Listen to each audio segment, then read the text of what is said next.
안녕하세요. 저는 가난한 집안에서 태어나 아픈 부모님을 모시며 어렵게 살던 소녀가장이었습니다. 집안 형편 탓에 포기를 일찍 배웠던 저는 부모님 대신 일을 하기 위해 고등학교마저 중퇴를 해야 했어요. 글짓기를 좋아하던 소녀로 학교 생활을 성실히 하던 저였지만 그런 제게 학업은 꿈 같기만 한 일이었습니다. 그렇게 고등학교도 미처 끝마치지 못하고 생업전선에 뛰어들어야 했던 저는 별별 일을 다하며 돈을 벌어야 했고 어느 날 은인 같던 사장님의 도움으로 중소기업에 취직을 하며 그곳에서 저희 남편을 만나게 되었어요. 그때 제 나이는 겨우 20대 중반이었고 결혼 생활에 대해 가르쳐 주실 수 없는 친정 부모님 때문에 제게 결혼이란 너무나 어려운 것이었습니다. 시부모님과 어떻게 지내야 하는지, 시댁에서는 어떻게 해야 하는지 그런 걸 저는 배울 사람이 없이 몸소 부딪혀 겪어야 했거든요. 게다가 제 경우는 결혼 허락을 받는 것부터 쉽지 않았습니다. 어린 나이에 결혼을 하면서 시부모님이 저를 반겨주시기를 바랐지만 그렇지 못했거든요. 가난한 제 친정 때문에 어쩔 수 없는 일인지는 모르겠지만 시어머니는 저를 정말로 싫어하셨어요. 아휴 저거 아휴 고등학교도 못 나오고 어디 하나 봐줄 것도 없구만. 꼭 저런 거랑 결혼을 해야겠냐? 아니 친정부모도 사람만 있다 뿐이지 다 알아누워서 산송장이나 다름없다면서.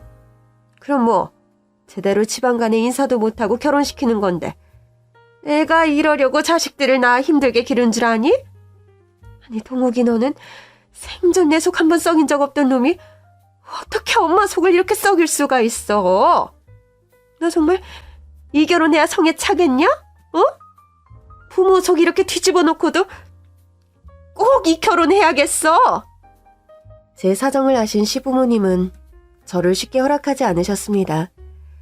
다행히도 남편의 고집으로 어렵게 결혼 허락을 받고 드디어 그 집 며느리가 되었지만 그 후로도 저는 시어머니에게 인정받을 수 없었어요. 처음에는 전부 제 탓인 줄로만 알고 저만 노력하면 되는 줄 알고 살았습니다. 다 내가 못나서 그런 거겠지.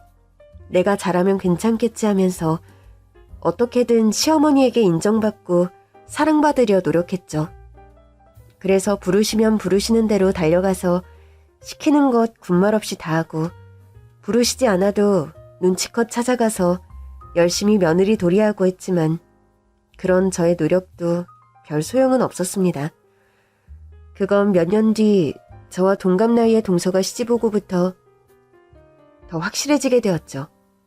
아유 세상에나 집에 돈이 그렇게나 많아? 조부모님 때부터 사업을 하셨구나. 그래 그럼 더 벌 것도 없겠다. 애초에 그렇게 여유 있는 집에서 딸 자식을 함부로 키웠을 리가 있니? 부잣집에서 사랑받으면서 얼마나 예쁘게 컸을지 내가 안 봐도 훤히 알겠다. 예, 뭐 곱게 큰 티가 많이 나는 편이긴 한데 밝고 귀여운 사람이에요. 엄마도 직접 보시면 좋아하실 거예요. 그럼 당연히 좋아하겠지. 그건 너무나 당연한 일이지. 아니 그런 집에서 우리 집에 시집 온다는데 내가 싫어할 일이 뭐가 있니? 하여간에 우리 막내가 엄마 소원을 이루어주는구나. 그러게 아유, 결혼을 하려면 이 정도는 해야지. 근데 네 형은 아무 생각도 없이 어디 쓸모도 없는 그런 애를 데려와서는. 아무래도 우리 집 가장 노릇은 앞으로 네가 해야겠구나. 왜요? 형수님도 엄마한테 잘하잖아요. 원래 맏며느리는 그런 거지. 아무튼 새 식구 들어오면 다 같이 잘 지냈으면 좋겠네요. 동서는 부잣집에서 곱게 큰 딸이었고 시어머니는 그런 동서를 처음부터 마음에 들어 하셨어요. 그렇게 동서가 시동생과 결혼을 하고 그 후로 저는 시어머니에게 더더욱 구박을 당해야만 했습니다. 서로 동갑내기라서 그런지 비교당할 일도 많았지만 어머니는 동서의 길을 살려주시기 위해 저를 깔아뭉개는 일이 많으셨어요. 그냥 가만히 붙여만 놔도 동서가 뭐든 저보다 나은 사람인 걸 저도 모르는 게 아닌데 굳이 저희 앞에서 콕콕 집어서 저를 낮추셔야 속이 시원하신 모양이더라고요. 우리 둘째는 대학 나와서 그런지 똑똑도 하구나. 내가 네 말 들어서 안 되는 일이 없네. 하여간 네가 우리 집 복덩이라니까. 어쩜 이런 며느리가 우리 집에 들어와 줬니? 응?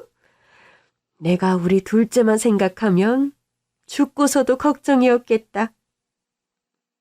아니에요, 어머니. 제가 뭐 한 게 있다고요. 근데 제가 아무리 잘하면 뭐 한대요? 원래 이런 건 맏며느리가 해야 하는 건데. 형님이 평소에 어머니한테 잘 좀 해드리세요. 형님이 잘하셔야 저도 편하죠.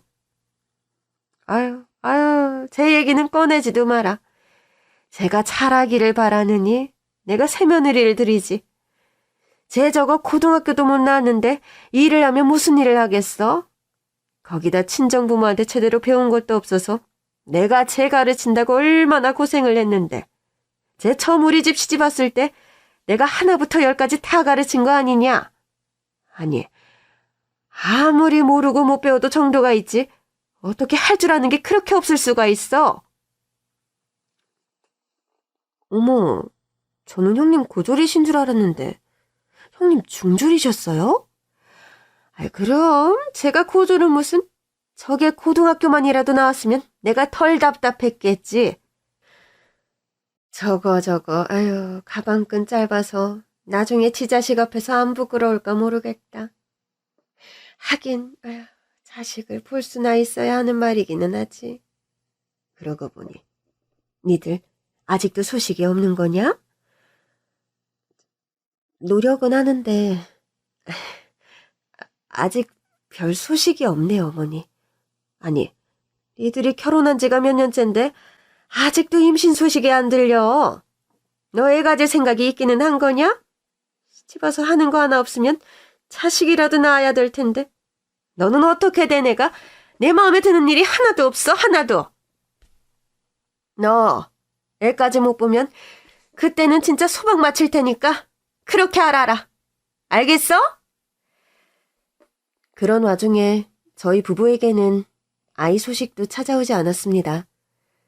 임신이라도 해야 시어머니에게 인정을 받을 텐데 아이도 없다 보니 저는 점점 더 그 집에서 배척당할 수밖에 없었죠. 나중에서야 남편에게 문제가 있었다는 걸 알게 되었지만 당시에는 전부 제 탓인 줄로만 알았던 탓에 저는 시댁에서 늘 죄인일 수밖에 없었어요. 그러다 동서가 결혼하고 얼마 안 되어 아들을 낳으며 저는 더 찬밥 신세가 되어야 했죠. 제가 시어머니라도 저보다는 동서가 더 예쁘겠더라고요. 부잣집 친정도서 용돈도 많이 드리고 예쁜 집만 골라서 하는 며느리가 아들까지 낳았으니 어찌 예쁘지 않을 수가 있겠어요.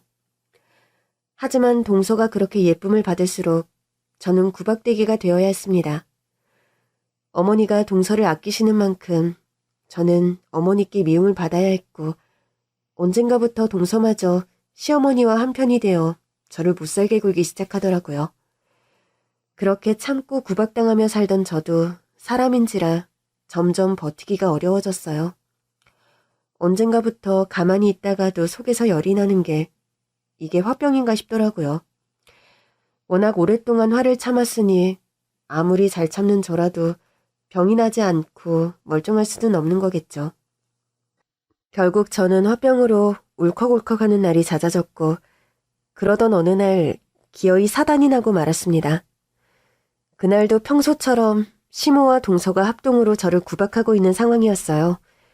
시댁에서 음식을 할 때마다 시모는 잘해도 못해도 제 욕을 하고 구박을 해대고 동서는 옆에서 얄미운 신우 마냥 손 하나 까딱하지 않고 저를 부려먹어대는 게 일상이었거든요.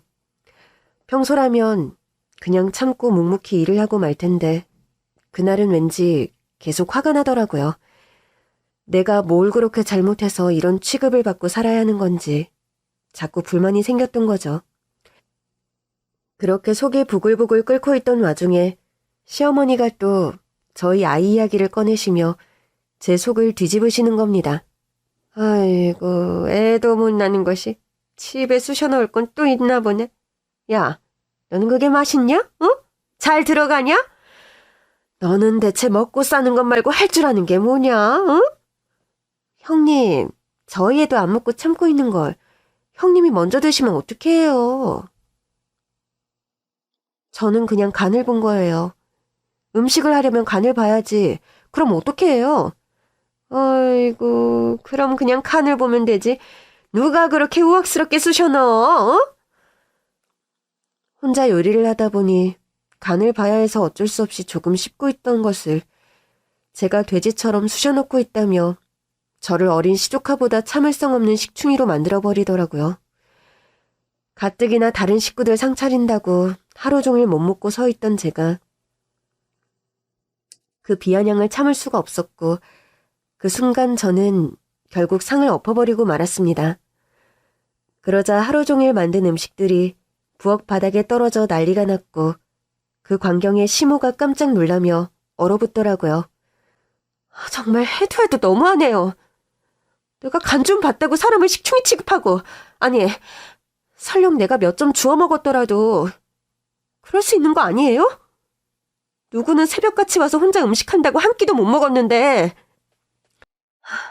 식구들 중에 내 밥그릇 챙겨주는 사람도 없으면서 그렇게 제가 욕먹을 일 한 겁니까? 그리고 어머니, 애 이야기 저한테 하지 말라고 말씀드렸잖아요. 저희 애 못 갖는 거 제 탓 아니라고 몇 번이나 말했잖아요. 그이가 몸이 안 좋아서 안 생긴다는데 그걸 저더러 어쩌라고요? 탓을 하시려면 아드님 탓을 하셔야지. 왜 저한테 난리세요, 저한테! 아니 뭐 얘가 갑자기 왜 이래? 너무 잘못 먹었냐? 조용하던 애가 왜 갑자기 소리를 지르고 난리야, 응? 예, 제가 그동안 얌전해도 너무 얌전했죠. 진작 이랬어야 하는 건데 내가 왜 바보같이 참고만 살았나 후회스럽네요. 그저 나 하나만 참으면 다 괜찮을 줄 알고 참았는데 저 이제 안 참으려고요. 끝까지 괴롭히는 어머니도 못 참겠고 싸가지 없는 동서도 못 참겠네요. 앞으로 인연 끊고 살 테니까 그런 줄 아시고 다시는 보지 맙시다. 그리고 저는 그 자리에서 절연을 선언했습니다. 다행히도 남편은 제 편을 들어주었지만 남편이 시댁과 안 보고 살 일은 없었어요. 타이밍이 참 얄궂게도 제가 시댁을 뒤엎고 얼마 안 되어서 남편이 심근경색으로 그만 세상을 떠나버리고 말았거든요. 시모는 그마저도 제 탓이라며 난리였지만 저는 더 이상 시모의 말을 귀담아 듣지 않았습니다. 이제 남편도 떠났고 나도 그 집과 연을 끊었으니 더 이상 시모도 아닌 사람이 뭐라고 떠들어도 들을 필요가 없었거든요. 그러자 동서는 제가 너무한다 그러고 시모는 제가 미쳤다고 하더라고요. 어쩌면 정말로 제가 미쳐버렸던 건지도 모르겠습니다. 수년을 그런 구박을 받고 산 덕분에 정말 정신이 돌아버렸는지도 모르죠. 하지만 이제 저도 더 이상 그렇게 살아야 할 필요가 없으니 얼마나 다행이겠어요? 그렇게 남편마저 죽고 난 후로 저는 다시는 시댁을 찾지 않았습니다. 얼마 뒤 시모가 돌아가셨다는 소식을 들었지만 그때도 저는 시댁을 찾지 않았죠. 그렇게 10여 년의 세월이 흐르고 그 사이 제 사정도 많이 달라졌어요. 남편이 죽고 아등바등 살던 제가 운영하던 작은 식당이 대박이 나며 외식업으로 큰 성공을 하게 되었거든요. 덕분에 이제는 혼자여도 더 이상 걱정할 게 없는 삶이었죠. 그러던 어느 날 저는 조카로부터 연락을 받게 되었습니다. 제가 시댁 식구들과 연을 끊었지만 어린 조카와는 계속 연락을 주고받고 지내왔었거든요. 어릴 적부터 제가 유독 예뻐하기도 했었고 조카도 저를 곧잘 따랐었어요. 얄미운 동서는 별로 상종하고 싶은 사람이 아니었지만 신기하게도 조카는 동서를 닮지 않았는지 무척 착하고 바른 아이였습니다. 어릴 적부터 시댁에서 구박받는 저를 안타까워하며 큰엄마 하고 쫓아다니며 저를 위로해주던 심성 고운 아이였죠. 그래서 그 집과 연을 끊을 때도 조카만큼은 마음에 걸렸는데 제 번호를 어떻게 알았는지 몇 년 뒤 조카가 제게 연락을 해왔더라고요. 중학생이 되었다며 제게 교복 입은 사진을 찍어보내던 조카의 모습에 감동을 느낀 저는 그 뒤로 계속 조카와 종종 연락을 하며 지냈습니다. 자식이 없는 제 입장에서는 자식 같은 조카의 연락이 늘 반갑고 고맙기만 했습니다. 물론 그건 저희 둘만의 비밀이었죠. 저라면 질색하는 동서가 자기 귀한 아들과 제가 연락을 하는 걸 달가워할 리 없었으니까요. 조카도 그걸 아는지 동서에게 제 이야기를 별로 하지 않았던 모양이더라고요. 그래서 몰래 용돈 정도 챙겨주며 거리를 두고 지냈는데 그랬던 조카가 대학에 입학을 한다며 저를 입학식에 초대한 겁니다. 큰엄마, 저 곧 입학식이에요. 아시죠? 그래, 입학식이 언제인지 나도 기억하고 있지. 우리 태훈이가 몇 번이나 말했는데. 3년 동안 열심히 하더니 결국 바라던 학교에 가는구나? 정말 기특하고 대견하다. 노력한 만큼 보상받을 수 있어서 정말 기뻐요. 저 정말 열심히 했거든요. 근데 꼭 제 노력 때문만은 아닌 것 같아요. 제가 아무리 노력했어도 큰엄마가 도와주지 않으셨으면 저 못했을 거예요. 다 큰엄마 덕분이에요. 그게 무슨 소리야. 내가 해준 게 뭐가 있다고. 다 네 노력 탓이지. 얘는 참 사람이 너무 겸손해도 안 되는 거야. 노력한 만큼 뿌듯해해도 된단다? 아니에요. 저는 정말로 큰엄마 덕분이라고 생각해요. 사실 저 고등학교 시절 내내 많이 힘들었었거든요. 어쩔 때는 너무 힘들어서 우울증인가 해서 병원까지 가고 싶었었어요. 공부 스트레스 때문에 책만 펴면 눈물 날 때도 있었고요. 뭐? 태훈이 네가 그렇게나 힘들었어? 아, 세상에. 나는 그것도 모르고. 나는 네가 알아서 잘하는 줄 알고 잘한다고 칭찬만 해줬었는데. 에휴, 우리 태훈이가 마음고생이 많았겠구나. 아시잖아요. 저희 엄마 성격. 제가 아무리 잘해도 쉽게 만족을 못 하시니까 그게 좀 부담이 됐었나 봐요. 언젠가부터 열심히 해도 성적도 잘 안 오르고 엄마는 자꾸 주변 다른 아이들이랑 비교하시면서 저를 혼내시니까 그게 너무 괴로웠어요. 나는 아무리 해도 인정받지 못하는 건가 싶고 할 줄 아는 게 없는 놈이구나 자책하고 스스로를 탓하고 살았는데 그때마다 큰엄마가 저를 칭찬해 주신 게 정말 큰 힘이 됐거든요. 아무도 나를 몰라준다 싶을 때 큰엄마가 응원해 주셔서요. 저를 그만큼 믿고 지지해 주신 건 큰엄마밖에 없었어요. 그리고 저 공부하라고 용돈도 주시고 해주신 거 많잖아요. 그래서 저는 정말로 큰엄마 덕이라고 생각해요. 나야 돈만 좀 보내고 말만 좀 했을 뿐인걸. 내가 뭘 한 게 있니? 나보다는 당연히 네 엄마가 고생했지. 태훈아, 네 입장에서는 엄마가 부담을 줘서 힘들었겠지만 엄마 입장에서는 태훈이 너를 걱정해서 그랬던 걸 거야. 자식이 잘 되기를 바라는 게 부모의 마음 아니겠니? 사실 자식도 없는 내가 어찌 부모 심정을 알고 이런 말을 하겠냐마는 엄마가 너를 사랑하지 않으셔서 그러신 건 아닐 거야. 그러니까 태훈이 네가 엄마를 조금 이해해주면 좋겠어. 저도 알아요. 저도 엄마 마음은 이해하기도 해요. 하지만 가끔은 엄마가 욕심이 너무 많으신 것 같다는 생각이 들어요. 엄마는 제가 뭐든 잘하고 최고가 되어야 된다고 생각하시거든요. 다 제가 잘 되기를 바라서 닥달하시는 건 알겠지만 제가 힘들다고 말씀드려도 들어주시지를 않으니까요. 그래도 그렇다고 엄마를 미워하는 건 아니에요. 그래, 역시 우리 태훈이는 속도 깊고 참 착하구나. 이것만 봐도 동서가 자식을 참 잘 키웠네. 아유, 자식 없는 나는 너희 엄마 부러워서 어떻게 하니? 그렇게 생각하지 마세요. 큰엄마도 저한테는 엄마이신걸요? 그래서 말인데요, 큰엄마. 이번에 제 입학식 날 오시는 건 어떠세요? 그동안 어른들 때문에 얼굴도 자주 못 뵀는데 저 큰엄마 뵙고 싶어요. 그리고 큰엄마한테 멋진 제 모습 보여드리고 싶어요. 제가 이 학교 들어갈 수 있었던 건 큰엄마 덕이라니까요. 입학식에 오라고? 글쎄다. 내가 거기 가면 네 엄마가 많이 안 좋아할 것 같은데.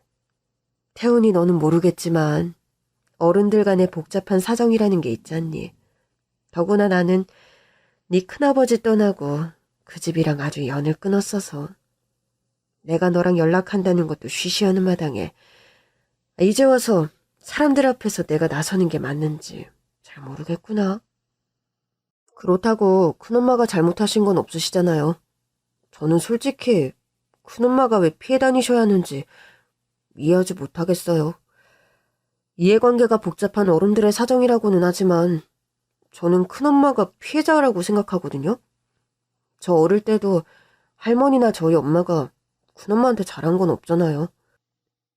그래서 솔직히 제가 대신 큰엄마께 죄송하기도 했고요. 근데 그런 일 때문에 큰엄마가 제 입학식에도 못 오시는 건 말도 안 된다고 생각해요. 누구보다 저를 축하해 주실 분이고 저도 이번에는 꼭 감사 인사를 드려야 할 것 같아서요. 그러니까 제발 와주세요. 네? 자신의 입학식에 축하해주러 와달라는 조카의 제안에 저는 당혹스러울 수밖에 없었습니다. 그 집 식구들과 인연을 끊은 상황에 제가 거길 가는 게 맞나 싶은 생각이 들더라고요. 그나마 이젠 시모가 없으니 전만큼은 아니겠지만 여전히 저를 싫어할 동서를 생각하면 피하고 싶은 게 솔직한 제 마음이었어요. 조카의 말대로 제가 잘못한 게 없으니 제가 피할 일은 아니었지만 굳이 싫은 사람을 만나서 서로 마음 상할 일을 만들어서 뭐가 좋을까 싶었죠. 하지만 계속 거듭되는 조카의 부탁에 저는 어쩔 수 없이 큰 마음을 먹고 조카의 입학식에 참석하기로 했습니다. 조카가 그동안 열심히 했으니 축하해달라는 그 부탁을 차마 저버릴 수가 없겠더라고요. 거기다가 아무리 동서가 저를 싫어한다고 하지만 그 자리에는 동서가 주인공이 아니라 조카가 주인공인 조카의 입학식이었으니 동서도 자식 앞에서 나쁜 꼴을 볼 리는 없을 거라 생각했습니다. 그래서 저는 그냥 조용히 가서 조카만 축하해주고 오기로 생각하며 예쁜 꽃다발을 사들고 조카의 입학식으로 향하게 되었습니다. 그렇게 조카의 입학식에 참석하게 된 저는 필연적으로 동서를 만나게 되었습니다. 제가 온다는 소식을 아직 몰랐는지 동서가 저를 보자마자 눈 튀어나오게 놀라더라고요. 아니, 저게 뭐야? 형님? 진짜 형님이에요? 정말 형수님이시네? 야, 저 형수님, 오랜만이네요. 잘 지내셨어요? 네, 오랜만이에요, 다들.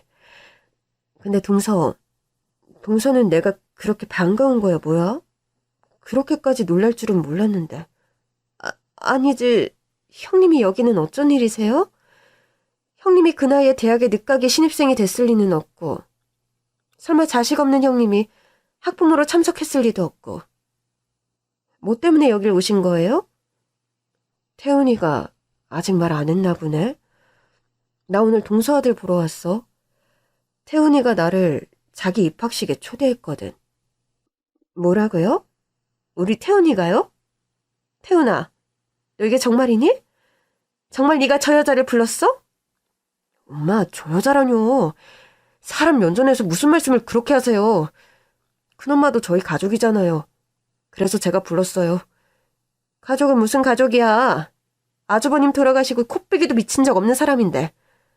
어머니 장례식장에도 안 온 사람이 이제 와서 우리 아들 입학식에는 왜 왔나? 글쎄, 어머니 장례식에는 초대를 못 받아서 못 갔고 이번에는 초대를 받았으니 온 거지. 그럼 동서는 내가 착한 태훈이 부탁을 거절했어야 됐다고 생각하는 거야? 그래, 나도 동서가 달가워하지 않을 것 같아서 고민 많이 했는데 태훈이가 괜찮을 거라고 그러더라고. 자기 엄마 좋은 사람이니까 축하해주러 온 사람한테 너무하지는 않을 거라 그래서 그 말 듣고 온 건데. 아무래도 태훈이가 자기 엄마를 잘 모르고 있었나 보네. 아니면 동서가 내 앞에서만 딴 사람이 된다던가? 뭐라는 거야 정말. 지금 내 아들이랑 내 사이를 이간질하는 거예요? 뭐예요? 이간질이라니. 나는 그냥 태훈이가 오해를 했나 보다 말하는 거지. 아무튼 동서가 계속 이러면 태훈이만 곤란해질 텐데. 괜찮겠어? 엄마, 제발 그만 좀 하세요. 큰엄마는 제가 초대한 손님인데 엄마가 이러시면 제 입장이 뭐가 되겠어요. 아니 태훈이, 너는 대체 무슨 생각으로 저 사람을 여기까지 부른 거야? 네가 저 사람이랑 뭘 그렇게 안다고? 너 어릴 적에 본 게 다였지 않니? 아, 그 얘기도 해야겠네. 미안해 동서. 사실 내가 그동안 태훈이랑 연락을 하고 지냈어. 뭐 큰엄마랑 조카 사이에 연락 못할 일도 없겠지만 동서가 알면 괜히 기분 나쁠 것 같아서 말 못했네. 그래서 내가 태훈이한테 비밀로 하자고 그랬어. 물론 내 입장에서는 동서 배려해서 그런 건데 동서도 이해하지? 그렇다고 내가 동서 아들한테 해코지 하려고 그러는 건 아니니까. 그치? 이게 다 무슨 소리야? 내 아들이랑 연락을 했다니. 태훈아, 이게 정말이니? 너 그동안 큰엄마랑 연락하고 지냈어? 네, 그랬어요. 근데 큰엄마한테 화내지 마세요, 엄마. 제가 먼저 연락해서 큰엄마는 그냥 연락 받아주신 것뿐이세요. 그냥 어렸을 적에 저한테 잘해주셨던 큰엄마 생각이 나서 가끔 안부드리고 했던 게 전부예요. 뭐라고? 아니 대체 무슨 생각으로 남의 아들한테 부모 몰래 연락을 해요? 형님 정말 미치셨어요? 내 아들 뺏고 싶어서 그런 거야, 뭐야? 진정 좀 해, 동서. 내가 설마 동서 아들 뺏으려고 그랬겠어? 태훈이 말대로 그냥 가끔 안부 주고받은 게 전부야. 그리고 태훈이가 물건도 아니고 뺏고 뺏기는 게 어디 있어? 동서는 자식 앞에서 말을 너무 함부로 하네. 큰엄마는 잘못하신 거 없으세요. 오히려 저를 도와주셨지. 저 학교 다니는 동안 공부 열심히 하라고 용돈 챙겨주셔서 그 돈으로 학습지 사고 인강 끊고 얼마나 많이 도움되는데요. 엄마는 알지도 못하시면서 왜 자꾸 큰엄마한테 화만 내세요? 넌 엄마한테 말도 안 하고 그걸 그냥 덥석 받았어.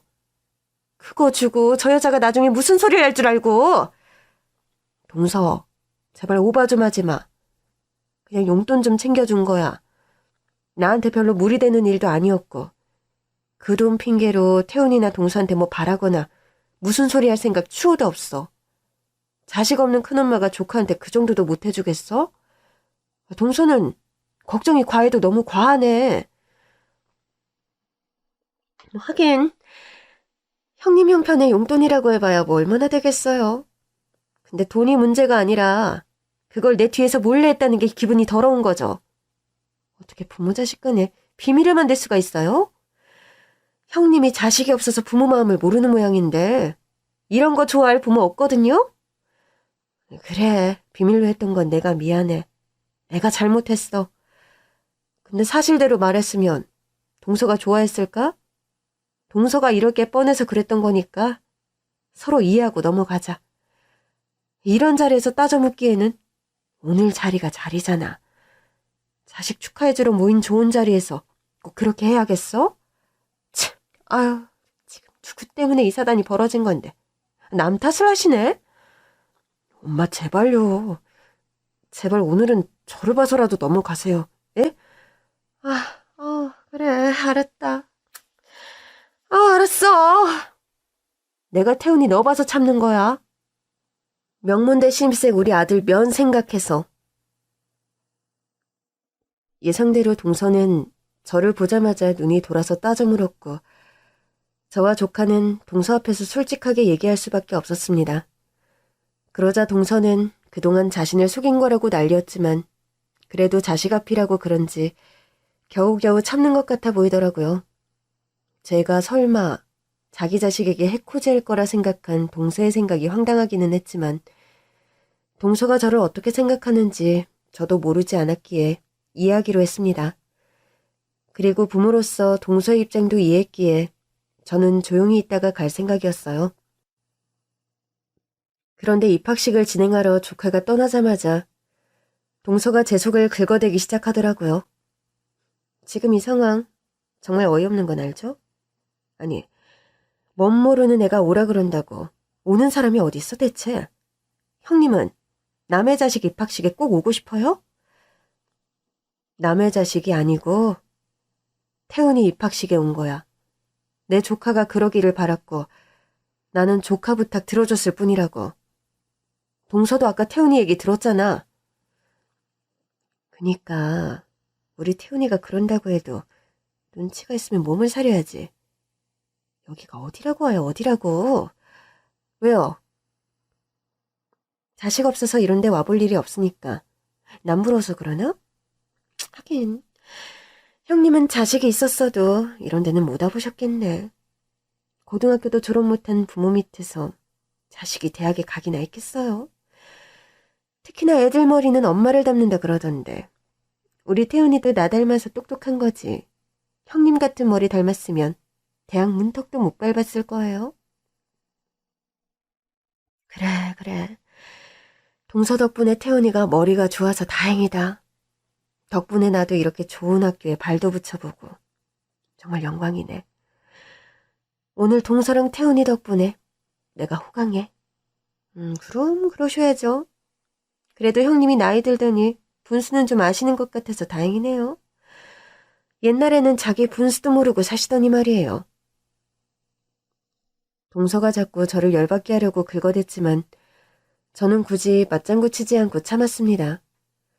조카 없는 사이에 어른들끼리 싸우는 꼴을 보이는 게 부끄럽기도 했고 동서가 저러는 이유야 뻔하다 보니 제가 굳이 그 장단에 맞출 필요가 없다 싶었거든요.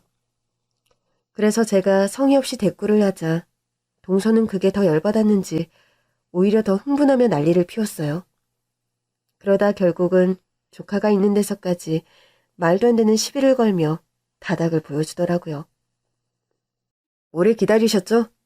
이제 다 끝났으니까 저희 사진 찍고 다 같이 맛있는 거 먹으러 가요. 그래, 사진 찍자. 형님, 저희 식구들 사진 좀 찍어주실래요? 아니에요. 큰엄마도 같이 찍으세요. 사진은 제 친구한테 부탁하면 돼요. 큰엄마도 저 축하하러 와주신 건데 사진 찍으셔야죠. 그래요. 형수님도 같이 찍으세요. 같이는 무슨 같이야. 어머 태훈아, 사진은 그냥 우리끼리 찍지 그러니? 아마 큰엄마는 사진 찍기 싫으실 거야. 아, 큰엄마, 사진은 좀 불편하세요? 제가 괜히 말한 건가요? 아니야. 나는 좋은걸. 나는 괜찮아, 동서. 나도 사진 찍고 싶어. 동서는 내가 불편할 거라 생각했나 보다. 왜 그랬을까? 아니, 저는 형님 걱정해서 그런 거죠. 사진은 영원히 남는 건데 별로 좋지도 않은 모습 남겨서 뭐 하시나 싶어서.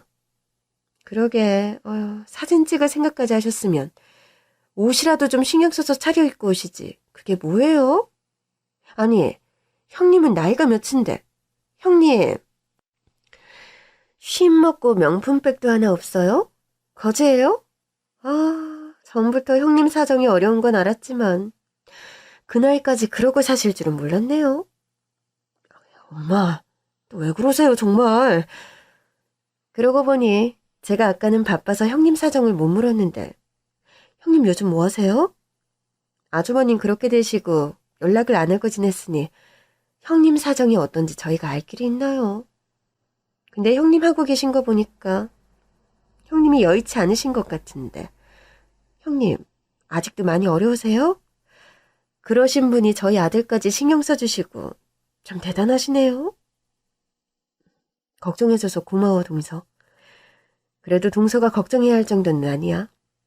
나야 뭐 동서처럼 자식이 있는 것도 아니고 나 말고는 따로 챙겨야 할 식구가 없어서 말이야. 그래서 혼자 벌어서 그냥 남더라고. 남는 김에 조카도 챙기고 그런 거지. 뭐 얼마나 벌고 얼마나 여유가 있으신진 모르겠지만 여유가 있으시면 명품 가방 하나 정도는 좀 사세요. 요즘 이런 거 얼마나 한다고. 그 나이에 변변한 가방 하나가 없어요? 요즘 명품은 사치가 아니라 품이에요. 나이 먹으면 그에 걸맞는 차림을 하셔야지. 너무 그러고 다니면 사람들이 욕하고 깔본다니까요.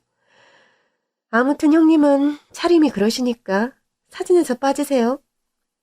아니, 나도 찍고 싶은데?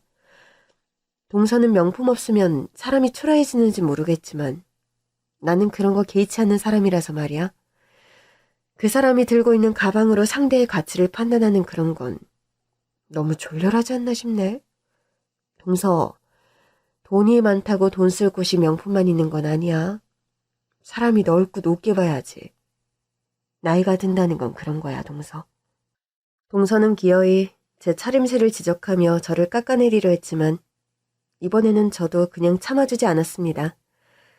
아까처럼 그냥 넘어가 줄까 싶은 생각도 있었지만 저도 괜히 내쫓기는 모양새가 되고 싶지는 않더라고요. 그래서 당당하게 굴면서 조카와 같이 사진까지 찍기로 했어요. 그러자 동서는 가르치듯 말하는 제 태도에 또 부들부들 떨어댔습니다. 말 한마디에 저렇게 화를 쉽게 내는 걸 보니 동서가 벌써 갱년기인가 싶은 생각까지 들더라고요. 아무튼 그렇게 사진까지 무사히 찍고서야 저는 조카에게 인사를 건넬 수 있었어요. 그리고 때맞춰 제 기사가 저를 데리러 왔더라고요. 사모님, 다 끝나셨습니까? 이제 댁으로 모실까요? 그래요. 내 할 일은 다 끝난 것 같으니 이제 가봐야겠네. 태은아, 오늘 초대해줘서 정말 고마웠다. 덕분에 큰엄마가 이런 좋은 학교 구경도 해보고 오랜만에 태은이 네 얼굴도 보고 즐거웠어.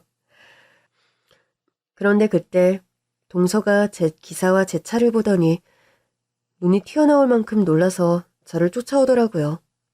아마 대체 네 주제에 저런 차를 어떻게 타고 다니는지 기사까지 데리고 있는 건지 궁금했던 거겠죠. 형님, 이게 다 뭐예요? 저 사람이 지금 형님 보고 사모님이라 그런 거예요? 아니 형님 무슨 일을 하시길래 저런 외제차를 타고 거기다 기사까지 둔 거예요? 아, 동서는 이 와중에 그런 게 궁금한 거야? 왜? 방금 전까지는 내 차림새가 궁색하다고 당장이라도 쫓아낼 것처럼 굴더니 내가 어떻게 비싼 차를 타는지가 궁금한가 봐. 아, 동서도 참 한결같다. 아, 그니까 사람 궁금해서 미치게 하지 말고 빨리 말 좀 해보라고요. 형님이 무슨 재주로 저런 차를 탔냐고요. 형님 설마 저희 몰래 재혼이라도 했어요? 어디서 돈 많은 오친내라도 물어서 사모소리 듣는 거예요? 아, 동서는 머릿속에 든 게 그런 거밖에 없나 봐. 왜? 내가 자수성가했을 거라는 생각은 못하지? 동서, 우리가 그렇게 절연하고 10수년이 흘렀어. 그 정도면 강산이 변할 정도는 되지 않았나? 그럼 동서는 아직까지도 내가 힘들게 살고 있을 거라 생각했나 봐. 그치? 아니, 형님은 원래 못 살았으니까 친정도 찢어지게 가난하고 돈 없어서 고등학교도 못 나왔잖아요. 그런데 그런 사람이 무슨 수로 자수성가를 해? 형님, 요즘에는 개천에서 용 안 나요. 있는 집에서 있는 자식 나오는 거지. 쥐뿔 없는 것이 성공하는 시대는 끝났다고요. 그럼 내가 정말 대단한가 보다. 쥐뿔 없는 주제에 성공했으니까 말이야. 동서가 보고 자란 게 그것뿐이라 그 이상 생각을 못하는가 본데. 정말로 간절히 노력해서 얻은 사람도 있다는 걸 명심해. 그리고 나는 바로 그 간절했던 사람이고. 동서가 하도 궁금해해서 얘기를 해주는데 나 왜 식업해? 작은 식당에서부터 점점 키워서 지금은 지점이 30개가 넘어. 어때? 이 정도면 사모님 소리 듣고 기사 딸린 차 타고 다녀도 되는 거야? 그게 정말이에요? 형님이 사업을 한다고요? 아니, 무식한 중졸 형님이 대체 어떻게... 동서, 돈 없어서 공부 못한 거랑 머리 나쁜 거랑 동일시하면 안 되지. 그리고 미안하지만 나 이제 중졸 아니거든? 돈 벌어서 고등학교 검정고시도 받고 얼마 전에는 대학 졸업장도 땄어. 늦가기 공부하느라 힘들기는 했지만 4년제 과정 다 밟았다고. 그래서 나도 이제 경영학 학사야. 그게 정말이에요?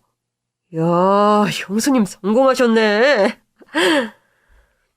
10여 년 만에 완전히 바뀌어버린 제 처지가 도저히 믿을 수 없는지 동서는 입이 떡 벌어진 채로 제게서 눈을 떼지 못했습니다.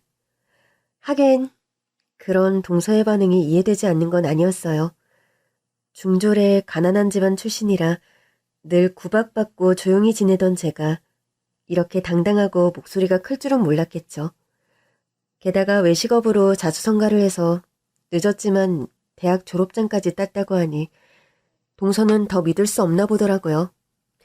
그런 동서의 반응을 보니 괜히 제가 자랑스럽기도 하고 뿌듯해졌습니다.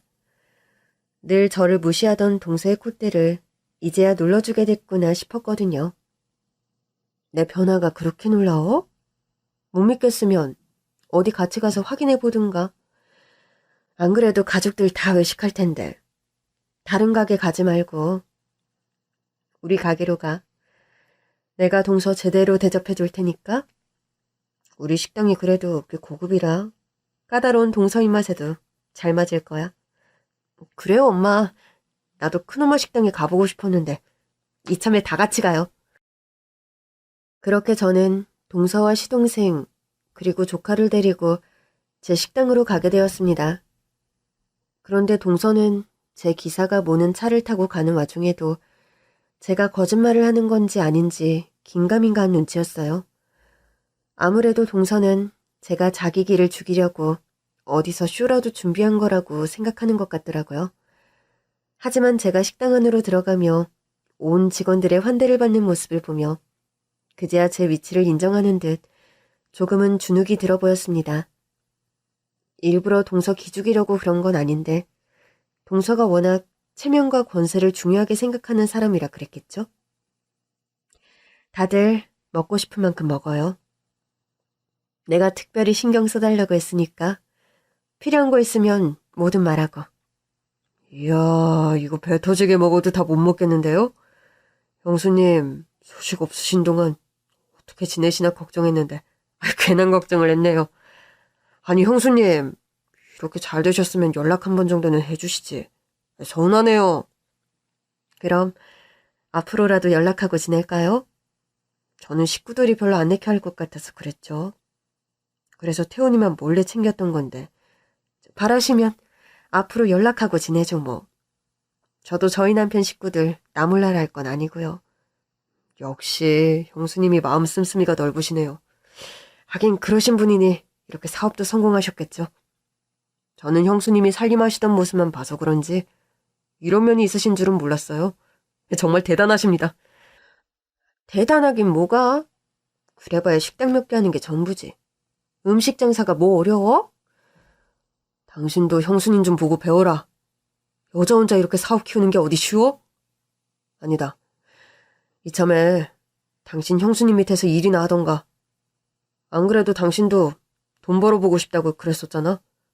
근데 평생 일해본 적 없는 당신이 어디 남 밑에서 일하겠어? 그래도 형수님은 우리 식구니까 신경 써주실 거 아니야. 그러니까 다른 데서 고생하지 말고 여기서 일해. 형수님, 혹시 저희 집사람한테 일 좀 가르쳐 주실 생각 없으세요? 일이요? 무슨 일을? 아니 뭐 그냥 식당 서빙이나 뭐 그런 거요. 뭐 좀 가르치다가 매니저라도 시켜주시면 감사하고요. 사실 요즘 저희 사정이 별로 안 좋아서 이 사람이 요즘 일자리 알아보고 다니거든요. 태훈이 등록금 문제도 그렇고 저희 두 사람 노후 준비까지 하려면 저 혼자 버리로는 부담스러워서요. 저도 곧 은퇴가 다가오는데 이러다가는 쉬지도 못하고 죽을 때까지 일하게 생겼어요. 어머, 집에 무슨 일이 있어요? 아, 왜 그렇게 힘들면 동서 친정 부모님께 부탁드리지. 아유, 장인 장모님도 저희 도와주실 형편 아니세요. 하시던 사업 어려워지시면서 그렇게 됐거든요. 어머나, 아, 그랬구나. 아, 나는 그것도 모르고 동서가 여전히 여유 있는 줄 알았네. 아, 아니에요. 저희 집 괜찮아요. 당신은 왜 남의 앞에서 괜히 쓸데없는 소리를 해? 우리 집이 뭐가 어때서? 아, 왜? 형수님이 남이야? 그리고 내가 틀린 말 한 것도 아니고 못할 말 한 것도 아닌데 뭘 그래? 당신 친정 어려워진 거 사실이잖아. 그렇다고 내가 뭐 대단히 잘 버는 것도 아니고. 당신 그 씀씀이 안 줄이면 우리 금방 망해. 당장 태훈이 학비는 둘째치고 이러다가 곧 길바닥에 나 앉을지도 모른다고. 그래서 당신도 생활비 벌어보겠다고 일하겠다는 거 아니야? 그건 그거고. 그렇다고 내가 어떻게 형님 밑에서 일을 해? 미쳤어? 이 사람이 아직도 정신을 못 차리네. 그나마 형수님이니까 이런 부탁하지. 당신같이 고생 모르고 산 사람이 남의 밑에서 일이나 하겠어? 그러니까 괜히 객기 부리지 말고 형수님한테 잘 보여. 시동생 얘기로는 동서가 일자리를 알아보고 있었나 보더라고요. 이제는 맞벌이를 해야만 하는 상황인 건지 고민이 많은 듯 했죠. 물론 동선의 사정이 좋지 않다는 건 저도 이미 알고 있었습니다. 태훈이에게 집안 사정이 어려워졌다는 걸 듣기도 했고 오늘 동서가 입고 들고 나온 것들만 봐도 동서의 상황을 충분히 예상할 수 있었거든요. 원래 동서는 부잣집 딸내미답게 꾸미는 걸 좋아하고 그래서 늘 신상 명품들로 치장하던 사람이었어요. 결혼해서도 친정 부모님께 용돈 받았으며 쇼핑하는 것에 아낌이 없었는데 그런 동서가 벌써 몇 해 전 명품을 그것도 아들 입학식에 들고 온 걸 보며 저는 상황이 제 생각보다 더 나쁘다는 걸 단박에 알아차렸죠. 그러게 동서 상황이 많이 안 좋은 거야? 나야 뭐 동서가 일하고 싶다고 하면 도와줄 수는 있지만 동서처럼 곱게 자란 사람이 이런 일을 할 수 있을까 모르겠네. 사실 손님 상대하고 이러는 게 쉬운 일은 아니니까. 그렇다고 동서를 주방 이모 대신 부릴 수도 없고. 안 그래? 해야 하면 하는 거죠. 사실 지금 저희가 뭐 가릴 수 있는 상황도 아니고. 당신 어떻게 뭐 정 싫으면 집에서 쎄 빠지게 부업이나 하던가. 아니면 나 혼자 고생해야 하는데. 그나마 형수 밑에서 일하는 게 낫다는 거 당신도 알 거 아니야? 그래도 그렇지.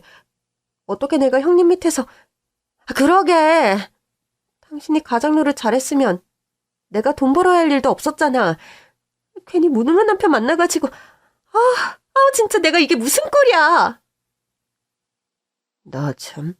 나 그냥 월급쟁이인 거 모르고 만난 것도 아니면서 이제 와서 무슨 불평이야.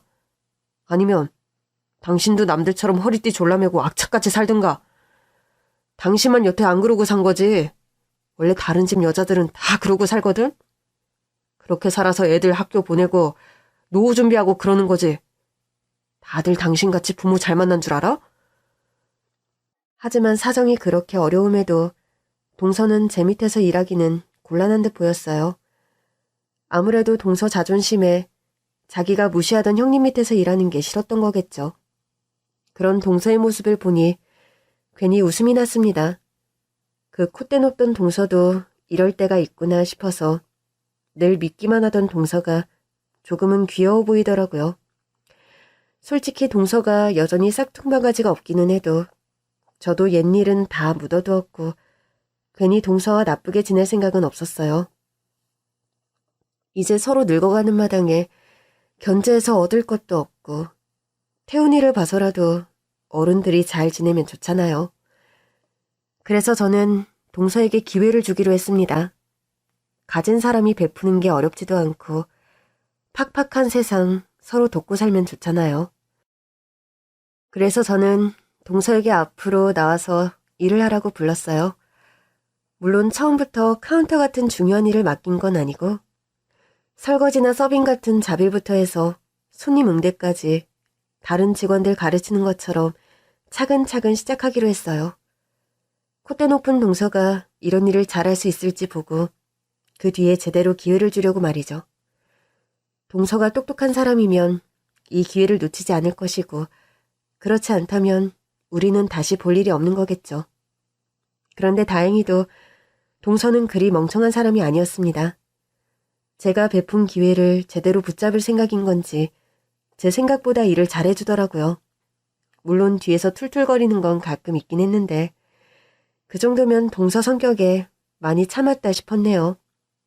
그렇게 동서가 제 가게에서 일을 시작하며 저와 조카도 더 자주 볼 수 있게 되었습니다. 이제는 뒤에서 괜히 몰래 연락할 필요도 없고 동서의 조카까지 셋이서 만나는 일도 자주 있었어요. 덕분에 동서와 제 사이도 이전보다는 점점 좋아지는 것 같고 이제는 웃으며 볼 수 있는 사이로까지 발전하게 된 것 같네요. 동서, 그거 내가 그렇게 하면 안 된다 그랬잖아. 테이블 정리는 손님 안 계실 때 빨리빨리 하라니까. 아, 그렇게 하고 있잖아요. 바빠서 잠깐 늦은 걸 가지고 되게 뭐라 하시네. 아니, 사람들이 다 형님처럼 손이 빠른 줄 알아요? 나는 내 딴에 열심히 하는 거니까 잔소리 좀 그만하세요. 어쭈, 그래서 지금 직원이 사장한테 대드는 거야? 동서, 자꾸 그러면 보너스는 없을 줄 알아? 어머, 우리 형님이 지금 무슨 소리를 하시는 걸까? 보너스 안 주시면 신고해버릴 거예요, 진짜? 아니면 태훈이한테 네 큰엄마가 치사하게 군다고 확 다 잃어버릴까 보다. 우리 태훈이가 형님을 얼마나 존경하는지 알죠? 나한테 너무 그러시면 형님 점수 다 깎여요. 아유, 그래, 알았어. 아주 태훈이 내밀어서 협박하는 거 내가 어떻게 이겨?